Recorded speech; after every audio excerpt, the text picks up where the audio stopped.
palavra de Deus nos diz em Mateus capítulo 24 que de Deus é a terra e tudo o que nela contém. O Brasil é um dos países de maior potencial agrícola. É daqui, né? Inclusive alguns costumam chamar o Brasil de celeiro do mundo.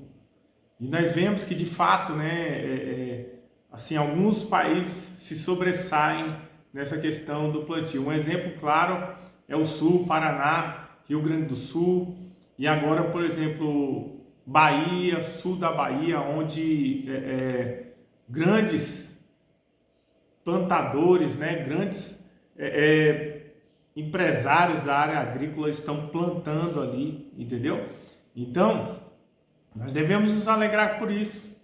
Devemos, apesar de que, por exemplo, a lei e não temos tido assim um incentivo por parte assim das autoridades, por parte da lei, né, por parte dos governantes, não devemos desacreditar, né? Nós vivemos num país rico, num país abençoado, numa terra que Deus nos deu, que você pode ver que aqui no Brasil não tem terremoto, justamente porque não há placas tectônicas convergentes ou divergentes ou subductórias, entendeu? Nós vemos que não há furacão, não há terremotos e assim por diante. Nosso país, basicamente, o ano inteiro é ensolarado, ou seja, nós temos um potencial energético assim derramado, né, distribuído no nosso Brasil, assim extraordinário. Isso de forma diária, porque, por exemplo, quando se coloca uma placa solar, ela capta energia. E a energia que é derramada aqui no Brasil é extraordinária. Entendeu? Então nós devemos agradecer a Deus porque nós vivemos num país abundante, num país abençoado. E eu quero dizer para você, você pode aproveitar toda essa abundância mal administrada. A única forma de nós abrirmos os nossos olhos para aproveitarmos toda essa riqueza que nós temos é estudando. Então, né, se você ainda não terminou seus estudos e a sua mãe te manda estudar, vai estudar, né? Invista no conhecimento e na formação do seu filho com o melhor que você puder, não só enviando ele, porque eu acho hoje que enviar um filho para a escola é um abandono intelectual. Isso é que é o verdadeiro abandono intelectual, porque lá, né, só se ensina hoje decoreba, só se ensinam coisas, em sua maioria, que não serão utilizadas no dia a dia, né? É uma educação planificada em que não explora o potencial individual de cada criança, porque cada criança tem um dom, cada criança tem uma capacidade, aprende de um jeito diferente, outros mais rápidos, outros precisam de mais tempo para processar, justamente por causa do pensamento analítico, que leva em conta maiores e grandes premissas do que uma pessoa que pensa de forma comum, entendeu? E isso a nossa educação atual não respeita, não sabe lidar com isso.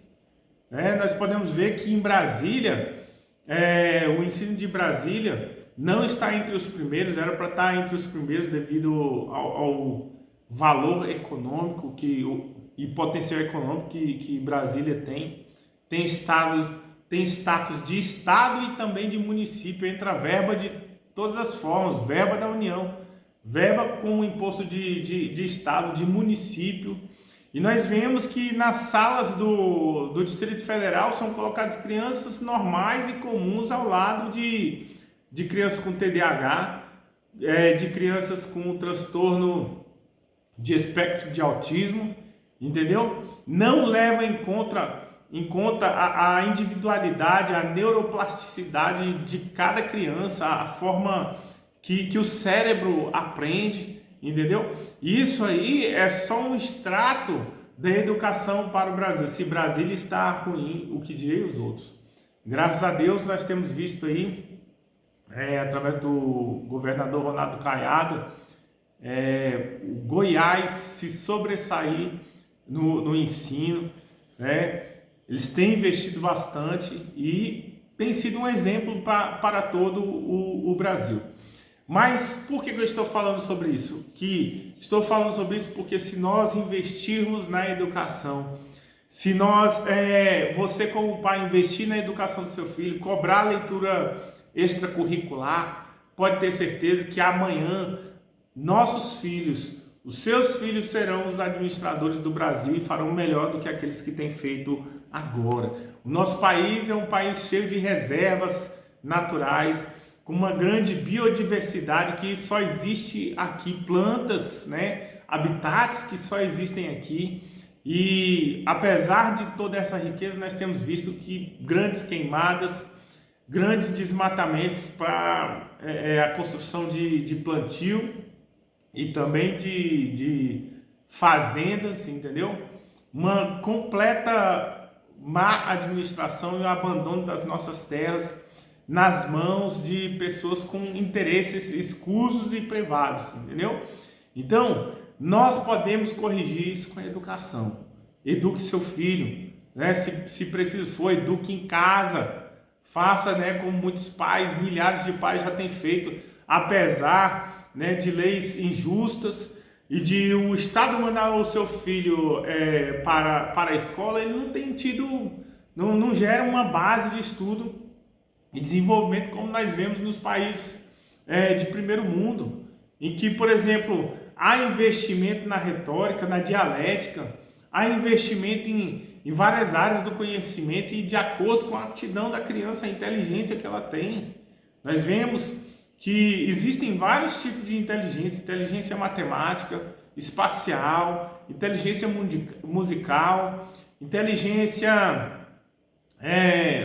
polímata, e nós vamos ver vários tipos de inteligência que não são exploradas hoje, inteligência sobre comunicação e assim por diante, entendeu? Então, meus queridos, nós vivemos num país rico, próspero, abundante, mas nós só vamos ver o nosso Brasil crescer e se desenvolver quando nós investirmos na educação e retirarmos Paulo Freire da grade curricular da formação de professores, porque a maioria dos professores hoje, infelizmente, também são comunistas, né? São pessoas que têm ensinado aí doutrinas antibíblicas, anticristãs, né? Que tem muitas vezes, ao invés de ensinar o conteúdo necessário para o dia a dia, para a vida da pessoa, elas têm se focado em temas e na cartilha marxista dentro das escolas, entendeu? Mesmo recebendo baixos salários, mesmo recebendo salário com atraso, ainda tem, muitos professores ainda não têm, ainda lhes falta vergonha na cara e a capacidade intelectual de reconhecer que o comunismo e a doutrina, a cartilha petista tem acabado com o nosso Brasil. Então, nas próximas eleições, vamos apoiar aí homens, né, que de fato têm um histórico, porque alguns, como nós vimos na eleição passada, só entraram montados nas costas do Bolsonaro e de alguns líderes de direita, entendeu? Então vamos analisar o histórico e vamos deixar de lado pessoas como Soraya Tronic, né? Pessoas como aqueles que querem, não são mulheres, mas querem defender o direito das mulheres, pessoas que na verdade entraram de um jeito na política e agora estão viraram a casaca e estão de outro lado. Então essas pessoas nós devemos deixar de lado, essas pessoas que advogam para particulares, para interesses de minorias em detrimento da maioria, nós devemos deixar de lado e focar naquelas que honram a Deus, aquelas que honram a pátria, honram a família e a propriedade privada. Então, se você quiser conhecer mais sobre o nosso trabalho, se inscreva no nosso canal e nos aguarde até o nosso próximo vídeo. Que Deus o abençoe.